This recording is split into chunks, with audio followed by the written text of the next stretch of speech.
I can't sleep knowing I'm going to Disney. Hey everybody, it's Becky. Welcome back to my channel. Today I have another Disney video for you guys. I'm going to be sharing with you guys how to make the most of your Disney arrival day. A lot of people, if you're like us, you get there kind of mid-afternoon, late afternoon. You don't really want to go to the park because, first of all, it's kind of a waste of a park ticket, at least in my opinion, to go to the park on a day when I may not get in until 2 or 3, you know. By the time you check in, you're looking a little bit later after that even, and so it feels like kind of a waste. Plus, it's tiring. You've been on a plane all day, you've been in a car all night, whatever the situation is. So a lot of people, I feel like they don't go to the park that first day, but you still want something to do, something fun. So I've got tons of ideas for you guys. Most of them are free. A couple of them aren't, but most of them are free, of how you can spend your Disney arrival day to still really have fun and kick off your vacation and save the park for the next day. So my first tip, and this is probably sounds really boring, but if your room is ready, take a nap. I don't care if you drove all night or if you flew.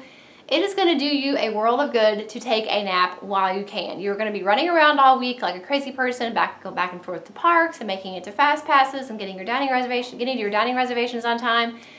So I really recommend that you take a nap. For us, we do drive now, so we especially need to take a nap because my husband will work the day we leave, and he'll work all day like always. He'll come home, he'll sleep for a few hours. I try to sleep for a few hours. I put the kids to bed for a few hours. I don't think anybody really sleeps that well or at all. I don't sleep at all. I can't sleep knowing I'm going to Disney, and I can't sleep when I know when I'm gonna have to wake up in a few hours. You know what I mean? Like, I hate that. So I definitely don't get any sleep at all that night. So if your room is ready, take a nap. You will thank me for it later on. Even though you feel like maybe you're wasting some time, you're really, I think, doing yourself a service because you're taking that time to rest and get situated before you head into all the activities. So number one, take a nap. The second thing that you can do when you get to Disney is to go ahead and have a snack or a meal. Even if your room is not ready, as long as you're checked in, whether that be online or at the desk at the resort, your Disney vacation has officially started. So if you have the Disney dining plan, your meal credits are already loaded to your wristband, your Magic Band. So whether your room is ready or not, you actually can start using those dining plan credits from the minute you check in. Go ahead and have a snack or have a counter service meal. Your dining plan is definitely available to you even if your room is not ready. Well, speaking of Disney resorts, there is so much fun to be had at Disney resorts, a lot of which is free. Pretty much every Disney resort has an arcade. You just have to find it. And yeah, you have to pay a little bit for it, but it's a good way to kind of blow off some steam, keep the kids busy, and it's something fun you can do as a family to go to the arcade. There's also playgrounds on pretty much every resort that I know of. So, take your kids, go to the playground, kind of explore a little bit, and let them burn off some energy and some steam that way. There's also Surrey rides, which different types of bikes. We actually did that this past May when we went. We've never gotten a bike. It's like the multi-person bike. We rented one of those the day we checked in. Our room wasn't ready. It was going to rain, but we wanted to do something fun, so we rented one of those bikes and went around the resort twice, and it was really, really fun. I actually included some of the footage of that in my Disney vlog. It was something we'd never done, and it was definitely a leg workout. I was really surprised, but it was fun to go around and kind of see the resort from a different perspective, and the girls had a great time like pedaling, and my youngest daughter was like ringing the bell. So that was really fun. We've also done carriage rides in the past, especially at Port Orleans Riverside. That's a great place because they have the carriage ride, like drop off and pick up right there by the dock. So it's not very expensive, and it's really, really fun, especially at night, to take a horse-drawn carriage tour around the resort. That's really fun. We've also done horseback riding at Fort Wilderness. We did that a couple years ago. My youngest daughter was too young at the time. I think she probably still is, to ride the big horses. So my oldest daughter and I rode the big horses, and then when we were done, we went to the little kids section where my youngest daughter got to do a pony ride, that I actually got to guide the horse around the trail. So that was really fun. It wasn't very expensive at all, and it was definitely a fun experience and gave us something fun to do as a family on that first day at Disney. Another thing we've done in the past is a boat ride. You can actually rent boats from different spots on Disney property to take out in the water, and you get a time limit, and you get to go out and kind of explore, and it's really, really fun. We've done that before, and so definitely look into a boat ride. There's all different types of boats that you can rent and different bodies of water that you can go in with the boats, and so that's really fun. Another really fun thing if you're a Disney resort guest is every resort shows an outdoor movie every night. So they have a list when you get to your hotel. Definitely check for the calendar for the activities for that week, because they will have a listing of all the times and the movies they're going to show them and where they're going to show them. But they have these big screens they put up, and all these different places where you can sit and watch the outdoor movie, and it's just really, really fun and something that maybe you could do at home, you know, but it's something you probably don't do at home. And something simple like that that really gives you some downtime as a family, but it's fun and it's an experience that you're going to remember. And also, just because you're not going to the parks that first day does not mean you have to completely miss out on fireworks. There's a couple really good spots on property. They're not technically in a park, where you can still see the fireworks. And I think the best place to do that is probably on the Polynesian. You'll be able to see the fireworks from Magic Kingdom from the beach. Definitely maybe check with your concierge when you check in, just to see, you know, what they think the best viewing spot is. But there are really some good viewing areas where you can see the fireworks from Magic Kingdom, maybe even from Epcot, without having to be actually in the park. Another really great way to spend your time on your Disney arrival day is to spend some time at Disney Springs. I really like going there at least once. I'm not a big shopper, honestly. I really don't like to go on vacation to shop, but there are tons of stores down there. The Disney store, so the Disney product selection down there is amazing. They also have like a Sephora now. They have tons of stores, tons of restaurants. And if your kids are just dying to ride something and they have to ride something that first day, there is a carousel and there is a little train ride down there that you can pay extra for, that they can ride if you want them to. Another fun way to spend your time on your Disney arrival day is miniature golf. There are two really good golf courses on Disney property. There is Winter Summerland and Disney's Fantasia Gardens. So those are really fun. We've never done the Fantasia one. We've always done Winter Summerland, and that's a really fun one because half of it is themed like Christmas and the other half is themed like summer. So it's a really fun course to play with your family. And if you have a Disney reservation, make sure you check, you know, when they send you that little booklet at like really close to your trip arrival. They'll send you a little booklet with like your confirmation information. At the very back, every year that I can remember, they've had a little coupon in the back for a discounted game of golf from Winter Summerland. I don't think Fantasia Gardens was included, but Winter Summerland has always been included. It was included this past year as well. We didn't get to go because they changed the time. Used to it was any time during the day. I think now it's before 4 o'clock. And that's why we didn't get to make it this past trip. But check the back of that reservation booklet because there usually are coupons back there for miniature golf on Disney property. Another really great way to spend your time on your Disney arrival day is to take a Disney Vacation Club tour. There are Disney Vacation Club membership, like little kiosks at every resort that I know of. There's a couple spread throughout the parks. And so if you're even remotely interested in joining the Disney Vacation Club, that may be a good time to go ahead and take a tour because, not always, and you'll have to check, but a lot of times they have gift card offers or special offers that they will give you just by taking the tour.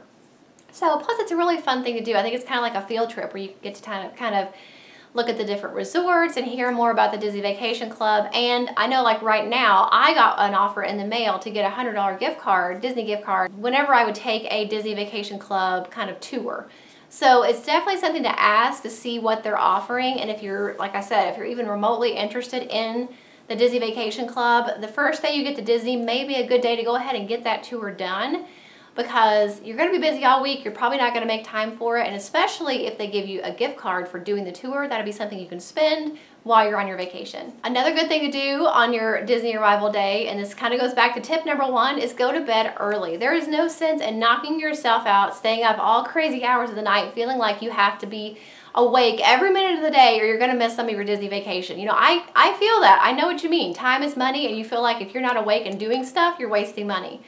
But you're going to wear yourself out doing that, and then you're not going to enjoy anything. So, you know, maybe do a couple of these activities, do one of these activities, get settled into your room, have a good meal, take a shower, and get to bed kind of early. You'll feel so much better the next day when you probably are going to go to the parks bright and early. You'll feel so much better if you had a really good relaxing day the day before, where you took a nap and you had a good meal and you went to bed early. And make sure you stay hydrated too. It's really important to drink water, especially in Florida. Not just when you're already sweating, but even beforehand. Stay hydrated so that you do not even get dehydrated later on in the week when you're sweating and you're out in the heat. I'm going to kind of share with you guys what we do. It's our typical, like every time we check in, this is what we do kind of plan.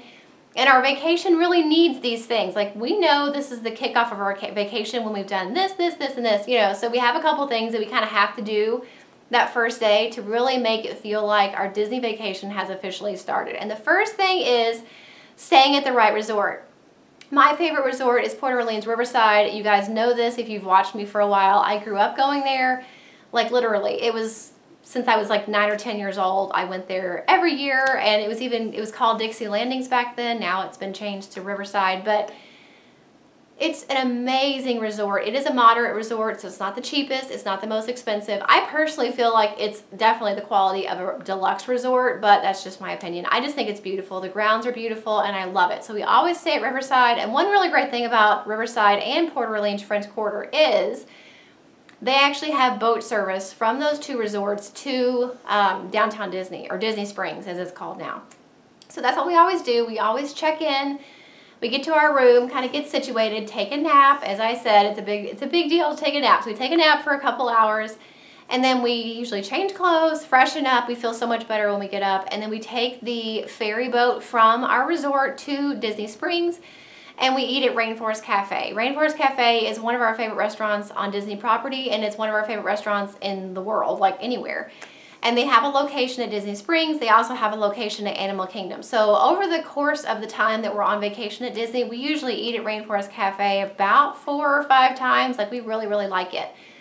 But it's definitely a first night at Disney kind of tradition. We have to eat there. So we take the ferry boat, which is really, really beautiful and relaxing, from our resort. It's free to take the ferry boat from Port Orleans and Riverside to Disney Springs. So that's nice. So take the boat, and that way you don't have to park at Disney Springs either, so that's nice. So we'll take the boat, eat at Rainforest Cafe. Sometimes we'll go to Volcano, but it depends on how late it is. A Volcano is like this huge chocolate cake that they have at Rainforest. It's amazing. And I forgot, one of the best parts is when we before we have gone to Disney Springs, we actually walk from our hotel room to the boat dock, the marina at Riverside, because they have such beautiful bridges at Riverside, the couple different bridges that you can walk across to get to the main building and to get to the marina. It's just so beautiful. So I really enjoy that walk. It's a really short walk, but it's a really beautiful, beautiful walk. And take the boat, eat at Rainforest, and then, you know, kind of look at a couple stores. The girls usually want to go to the World of Disney store down there, so we do that. And then we go back, catch the boat back from Disney Springs back to Riverside. By that point, it's nighttime, and it's even more fun to walk back from the marina to our room because it's dark. And the bridges are lit at night, and there's always these really beautiful intricate spider webs that are on the bridges, and so we like to stop and look at the spider webs, and it's just so fun. I love that feeling. That's one reason why, like, even though we're not at our resort a lot, I just love coming back to it. It just feels so much like home. It feels so beautiful and relaxing, and I really love it. So that is what we always do on our first night at Disney. You know, take a little bit of time to relax and get checked in and get settled, eat at Rainforest, come back, have showers, everybody gets in bed, and it's a decent time, and then we're ready for the parks the next day. Those are my best tips and suggestions for how to spend your Disney arrival day without a park ticket, and that's kind of our little tradition that we have as far as what we do on our first day at Disney. There are so many things you can do. Definitely check with your concierge. Definitely ask when you call 1-407-WDisney. They can pretty much tell you every recreational activity, every playground, every basketball court, every fitness center, everything there is to do on Disney property that may or may not cost you money, but they'll be able to tell you everything that you have available to you to make the most of your Disney travel day, even though you're not going to the parks. So you guys let me know if this was helpful and what you all do on your first day at Disney. Do you head straight to the parks and just kind of go, go, go from the time your feet hit the ground? Or do you like to kind of take that first day to maybe go to the pool or have a nap? Like, what do you guys do on your Disney arrival day? I'd be really curious to know if you want to share. Make sure you check out my Disney playlist, link for you guys in the description box. Don't forget to subscribe, and I'll see you in the next video. Bye. Thank you so much for watching all the way to the end of this video. If you want to see 2 of my older videos, you can click the links right here. And if you want to subscribe to my channel, if you haven't already, and you definitely should, you can click right here. I upload every single week. I have some links in the description box for some of my favorite stores and products, as well as my P.O. Box address. Check out those links if you're interested in those, and I will see you guys in the next video.